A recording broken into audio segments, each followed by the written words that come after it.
어느 의대에서 자신들이 최고라고 그렇게 생각하는 두 명의 학생이 있었습니다. 이제 이 학생들이 병원에서 수련 받는 중에 병원에 있는데 저 복도에서 한 사람이 이렇게 걸어오는데 제대로 걷지를 못하는 거예요.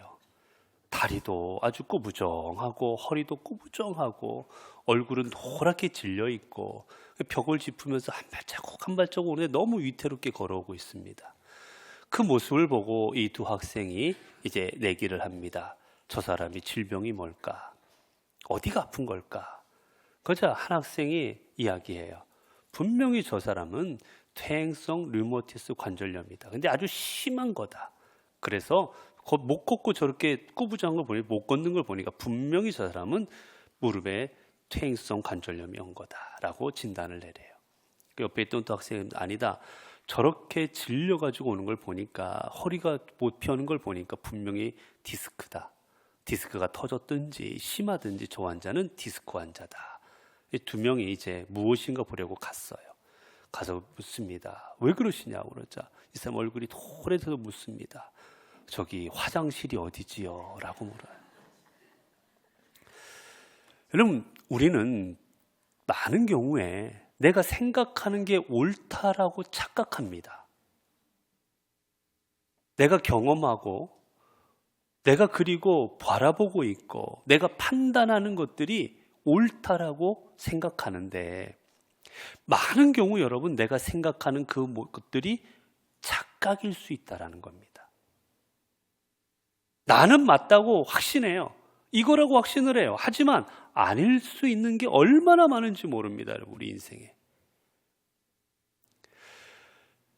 이번에 무안에서도 사고가 있었지만 여러분 전투기 빠른 속도로 날아가는 이 전투기 조종사들이 가끔 이 비행기가 멀쩡한 비행기가 바다에 추락하는 경우들이 있습니다. 기체 문제도 없었어요. 조종사도 문제가 없습니다. 그런데 바다에 추락했어요. 왜 그랬을까 보면 그 이유가 비행 착각이라는 걸 통해서랍니다.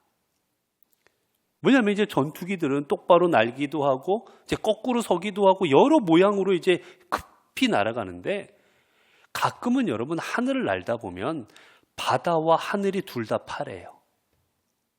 그럼 내가 한두 번 뒤집다 보면 이게 하늘인지 바다인지 헷갈리는 겁니다. 나는 분명 위에가 하늘이라고 생각했는데 위에가 바다였던 거예요. 밑에가 바다라고 생각하면 밑에가 하늘일 때도 있는 거고 거꾸로일 때가 있다라는 겁니다. 그래서 못 모르고 지금 내가 바다로 가고 있는데 모르고 나는 잘 가고 있다고 생각하고 가다가 바다에 비행기가 추락해버리는 겁니다. 이걸 비행 착각이라고 합니다. 많은 아주 쉽게 일어난 일이래요. 그런데 이때 비행기가 추락하지 않기 위해서 꼭 해야 될 게 있다랍니다. 이 현상은 너무나도 많이 일어나는 현상인데 이 현상에 속지 아니하려면 꼭 해야 되는 게 있답니다. 그게 뭐냐? 계기판을 보는 겁니다. 내가 내 감각을 의지하는 게 아니라 하늘이구나, 바다구나 내 감각을 의지하는 게 아니라 계기판을 보는 거예요. 계기판이 어떻게 되어 있나? 내가 거꾸로 날고 있나? 제대로 날고 있나? 계기판을 보면 명확해진다라는 겁니다. 그런데 계기판을 내가 보고 계기판으로 판단 내리지 않고 감각으로 판단 내리면 바다에 추락한다라는 거예요. 착각에 의해서. 여러분 우리 인생에 우리가 믿음 생활하지 않습니까? 우리 믿음 생활할 때도 보면 나는 하늘을 잘 날고 있다. 나는 믿음 생활을 잘 하고 있다라고 생각할 때가 있습니다. 이만하면 됐고 이만하면 하나님도 기뻐하실 것이라고 내가 잘하고 있다고 생각할 때가 있어요. 그런데 여러분 그게 착각일 수 있습니다. 그러면 우리가 어떻게 착각하지 않을 수 있습니까? 계기판을 보면 돼요. 여러분 우리 인생의 계기판이 뭔지 아십니까? 하나님의 말씀입니다. 언제나 하나님의 말씀은 우리의 인생의 계기판이 되어주십니다. 내가 지금 어느 위치에 있고 내가 지금 어떻게 하고 있고 내가 지금 옳게 가고 있는지 잘못 가고 있는지를 가르쳐 주시는 게 인생의 계기판이 하나님의 말씀이에요. 우리가 하나님의 말씀을 그래서 기준 삼아 갈 때 우리는 제대로 믿음 생활을 할 수가 있습니다. 그러나 내 감각에 의지해서 이 정도면 괜찮아, 내가 지금 봉사도 하잖아, 예배 매번 드리잖아, 기도도 하잖아, 성경도 읽고 있어 라고 생각하고 살아간다면 우리는 내 믿음이 잘못되어서 바다에 빠질 수도 있다는 거예요. 착각일 수 있다는 겁니다. 성경에 보게 되면 예수님께서 바리새인과 그리고 세리의 기도에 대해서 말씀하신 장면이 있습니다. 바리새인과 세리가 함께 성전에 와서 기도를 합니다. 근데 바리새인은 이렇게 기도해요. 하나님, 내가 저 세리 같지 않음을 감사하나이다. 저 벌레 같고 죄인이고 흉측한 저 세리, 나는 저 세리처럼 생활하지 않고 나는 바리새인으로서 의롭고 경건하게 믿음 생활 지금까지 잘해오도록 해주신 것 하나님 감사합니다 라고 기도합니다. 그런데 옆에 있던 세리는 어떠냐? 눈물을 흘려요. 하나님, 죄인이 나왔습니다. 하나님 앞에 설 수 없는 이 죄인이 감히 주님 앞에 나왔습니다. 눈물로 기도해요. 주님 말씀하십니다. 누구의 기도를 하나님이 받으셨을 것 같으냐? 저 세리의 기도니라. 여러분, 바리새인은 자신이 의롭다고 생각했지만, 자신이 경건하다고 생각했지만 그것은 착각이었습니다. 결코 의롭지 않았어요. 결코 하나님 앞에 경건하지 않았던, 자기 스스로 그렇게 생각한 거지요.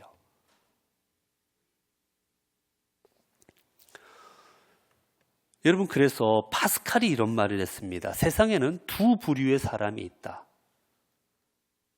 내가 의인이라고 생각하고 살아가는 죄인이 있고, 내가 죄인이라고 생각하고 살아가는 의인이 있다라고 말합니다.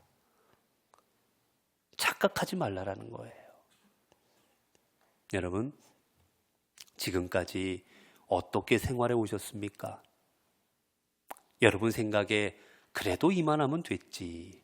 내가 1, 2년 신앙생활하는 것도 아니고 수십 년을 했고, 내가 교회에서 직분도 가지고 있고, 내가 봉사도 했고 헌신도 했고 기도도 하고 있고, 내가 성경 말씀도 이렇게 보고 있는데 이 정도면 괜찮지 라는 마음으로 지금까지 혹시 살아오셨습니까? 여러분의 신앙이 착각입니까? 아니면 진정한 신앙입니까? 오늘 말씀을 통하여 우리 자신을 돌아볼 수 있게 되기를 원합니다. 오늘 말씀을 보게 되면 예수님과 한 부자 관원이었던 청년의 이야기가 나오고 있어요. 부자였습니다. 그리고 관원이었어요. 젊었습니다. 여러분, 무엇 하나 부족함이 없는 사람이었어요. 세상적으로 말하면 성공한 사람입니다. 젊어서 부자였지, 젊어서 관원이었지, 그 사람들 앞에 존경받고 있었지. 여러분, 성공한 사람이에요, 세상적으로 말하면. 그러면 이 성공한 사람들은 무엇을 원합니까? 더 성공하기 원합니다. 더 높은 자리 가기 원하고, 더 돈을 지금보다 더 많이 벌기 원하고, 끝이 없는 거예요. 그런데 그래야 되는 사람이 이 사람이었는데, 이 사람은 그렇지 않습니다. 이 청년은 주님 앞에 와서 무릎 꿇고 앉아 말합니다. 주여, 내가 선생님이 어떻게 해야 영생을 얻으리까?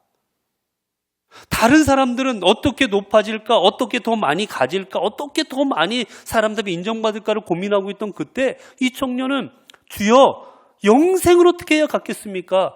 영생을 갖고 주님 앞에 찾아왔어요. 놀라운 신앙입니다, 여러분. 놀라운 믿음인 거예요. 왜요? 옆에 있는 제자들도 그렇지 않았습니다. 예수님이 데리고 다닌 제자들조차도 누가 더 높으냐 갖고 싸우던 그런 사람들이었어요. 다 사람들이 먹을 것 갖고 싸우고 있었는데 이 청년은 영생을 갖고 궁금해합니다. 예수님께서도 얼마나 기뻐하셨든지 오늘 본문에 보면 이 청년을 사랑하셨다라고 합니다. 기특히 여기신 거예요. 이 질문에 주님은 대답하시지요. 오늘 본문에 보니까 내가 계명을 안 하니 살인하지 말라, 간음하지 말라, 도둑질하지 말라, 거짓 증언하지 말라, 속여 빼앗지 말라, 내 부모를 공경하라 하였느니라. 주님 말씀하십니다. 10계명 중에 5계명부터 10계명까지가 있지 않느냐? 그 계명들을 지키면 된다.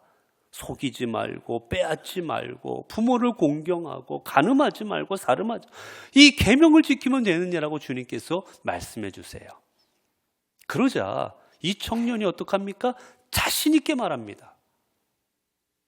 제가 여러분한테, 여러분, 자, 5계명부터 10계명 다 지키셨습니까? 라고 물어보면 여러분 중에 네, 저 지켰습니다. 자신 있게 대답할 분이 몇 분 있겠어요? 그런데 이 청년은 자신 있게 대답합니다. 제가 지켰습니다. 어떻게 말합니까? 그가 여짜오되 선생님이여, 이것은 내가 어려서부터 다 지켰나이다.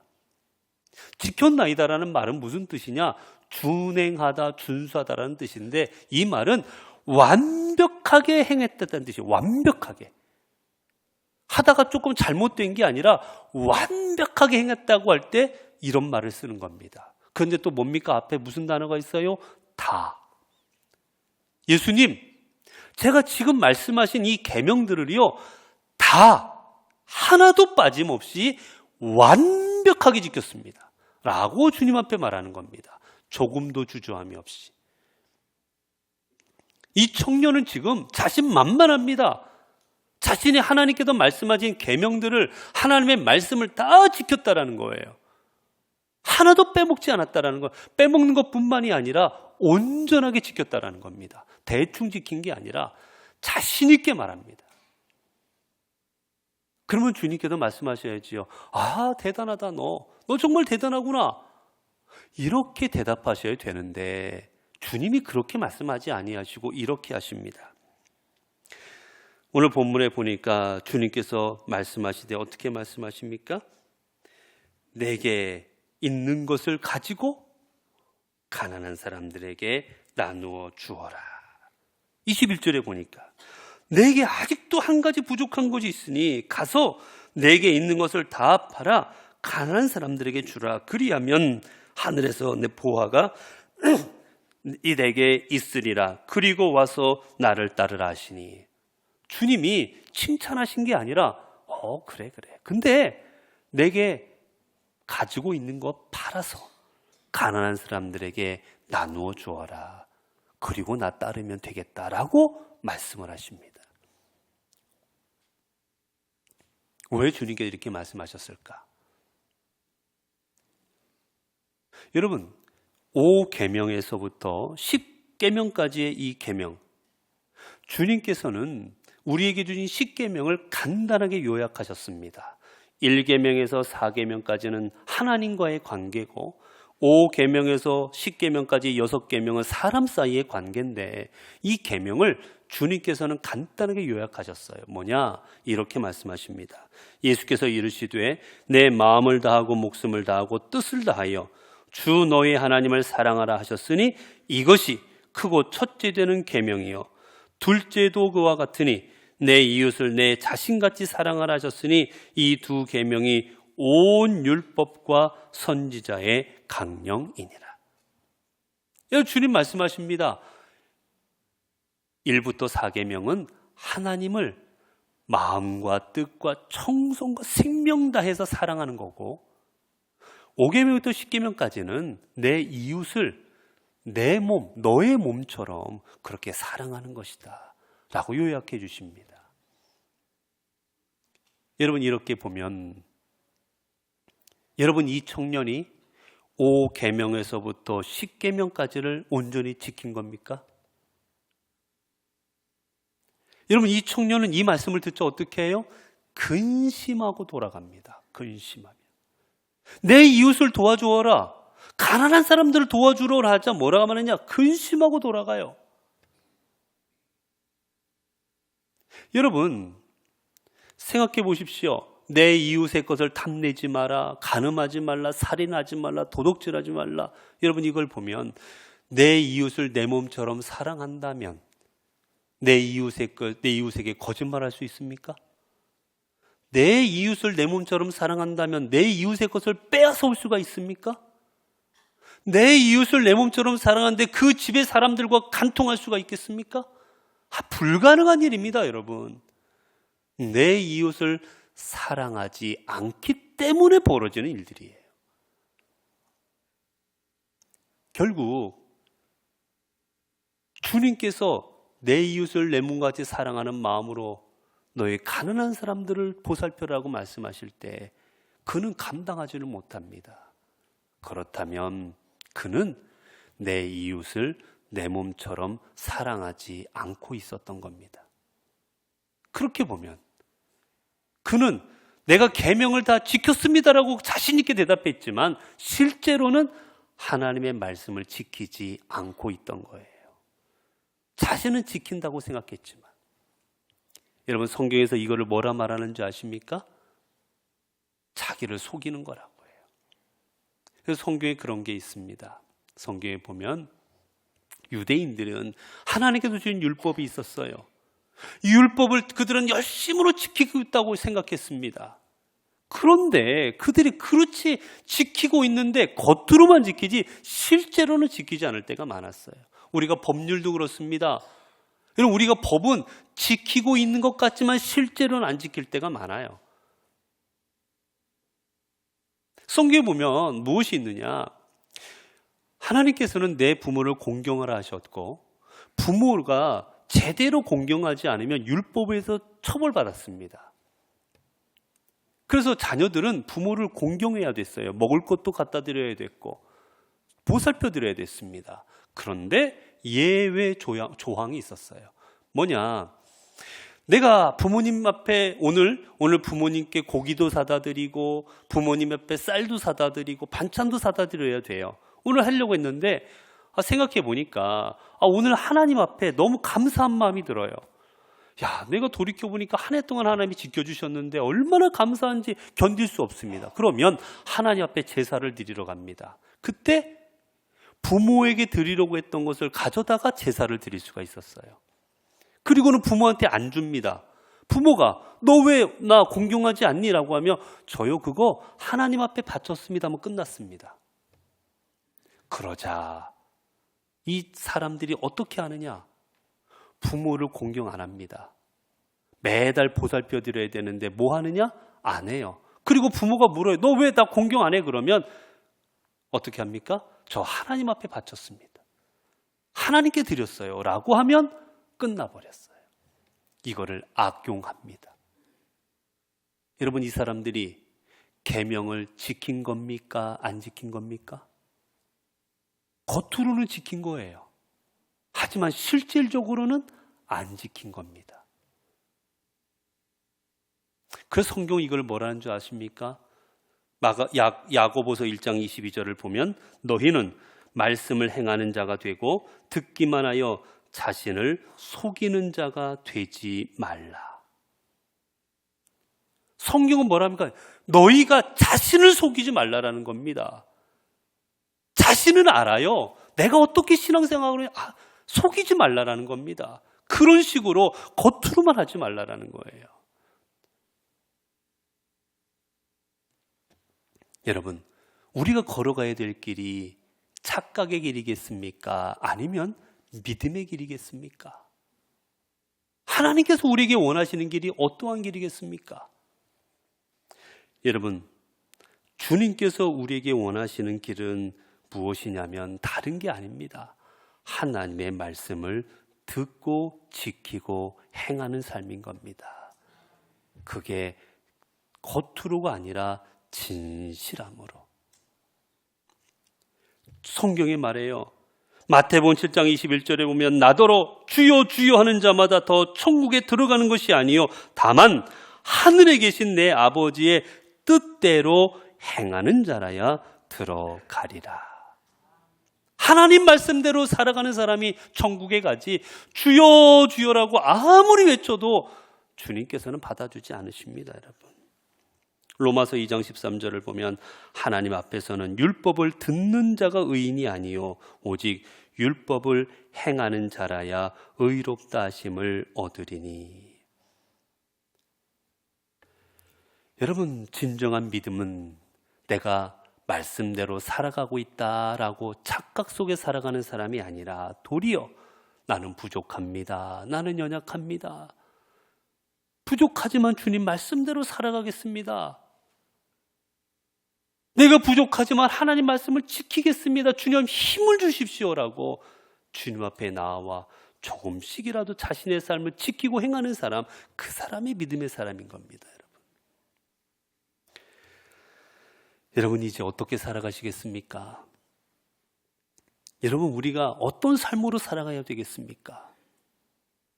그저 착각 속에 살아가다가 언젠가 내 믿음이 저 바다로 빠지는지도 모르고 저 음부로 향하는지도 모르고 저 지옥으로 향하고 심판으로 향하는지도 모르고 착각 속에 나는 잘 살고 있고 잘 믿음 생활하고 있다라고 여기며 그렇게 살아가시겠습니까? 아니면 여러분의 믿음을 지금 이 순간부터라도 하나님의 말씀을 지키고 행하는 삶으로 하나님께서 인도하시는 영광의 길로 나아가시겠습니까? 우리가 하나님의 말씀을 지키고 행할 때 주님이 주시는 하나님의 은혜가 이것입니다. 여호수아 1장 7절에서 9절을 보면 오직 강하고 극히 담대하여 나의 종 모세가 내게 명령한 그 율법을 다 지켜 행하고 우로나 좌로나 치우치지 말라. 그리하면 내가 어디로 가든지 형통하리니 이 율법책을 내 입에서 떠나지 말게 하며 주야로 그것을 묵상하여 그 안에 기록된 대로 다 지켜 행하라. 그리하면 내 길이 평탄하게 될 것이라. 내가 형통하리라. 신명기 5장 29절 33절의 말씀입니다. 다만 그들이 항상 이 같은 마음을 품어 나를 경외하며 내 모든 명령을 지켜서 그들과 그 자손이 영원히 복받기를 원하노라. 신명기 7장 9절을 보게 되면 그런즉 너는 알라. 오직 내 하나님 여호와는 하나님이시요 신실하신 하나님이시라. 그를 사랑하고 그의 계명을 지키는 자에게는 천대까지 그의 언약을 이행하시며 인애를 베푸시되. 신명기 5장 29절부터 보면 다만 그들이 항상 이 같은 마음을 품어 나를 경외하며 내 모든 명령을 지켜서 그들과 그 자손이 영원히 복받기를 원하노라. 여러분, 주님은 말씀하십니다. 다른 것 없다. 나는 너희가 복받기를 원한다. 그 복을 어떻게 받습니까? 하나님의 말씀을 지켜 행할 때 받습니다. 성도 여러분, 우리는 이제 2025년 새해를 맞이하고 있습니다. 여러분, 새해를 어떻게 살아가시겠습니까? 하루하루를 나 괜찮은 사람이야, 나 믿음의 사람이야 라는 착각 속에서 하루하루의 삶이 멸망으로 심판으로 한 걸음 한 걸음 걸어가는, 그렇게 밑으로 내려가는 그런 하나님 앞에 주님께서 원하지 않는 그런 삶으로 나아가시겠습니까? 아니면 여러분의 삶이 하나님의 말씀을 지켜 행함으로 말미암아 하나님의 복과 하나님의 은혜가 임하는 그런 하나님이 역사하시는 삶으로 살아가시겠습니까? 우리가 하나님의 말씀을 온전히 지키고 행하며 믿음으로 살아갈 때, 진실로 그 말씀을 지키고 행할 때 하나님께서 내가 어디로 가든지 형통하리라는 이 주님의 말씀, 내가 복되고 내가 너희와 함께 할 것이라는 이 주님의 말씀이 우리의 삶에 온전히 임하여지게 될 것입니다. 기도하겠습니다. 은혜로우신 아버지 하나님, 우리들은 이제 하나님의 은혜 가운데 새해를 맞이하고 있습니다. 늘 주님을 배신하고 주신 예를 망각하며 교만하게 살아갔던 저희들 이렇게 인도하여 주시사 새해를 맞게 하여 주신 것 너무나도 감사합니다. 하나님이 아니었으면 어느 것도 누릴 수 없었고 하나님이 아니었으면 어느 것도 감당할 수 없는 삶이었습니다. 이제 새해를 맞이하며 우리 모두 하나님의 말씀을 지켜 행하는 자가 되기를 원합니다. 내가 말씀대로 살아가고 있다, 내가 말씀을 잘 지키고 있다 착각하는 하나님, 그리하여 멸망으로 나아가는 저희들 되지 아니하게 하여 주시고 오직 주의 말씀을 온전히 지키는 자가 되게 하옵소서. 그래야 하나님의 은혜가, 하나님의 복과 하나님의 역사하심과 동행하심이 2025년 한 해 동안 우리의 삶에 임하게 하옵소서. 우리 주 예수 그리스도 이름으로 기도드리옵나이다. 아멘.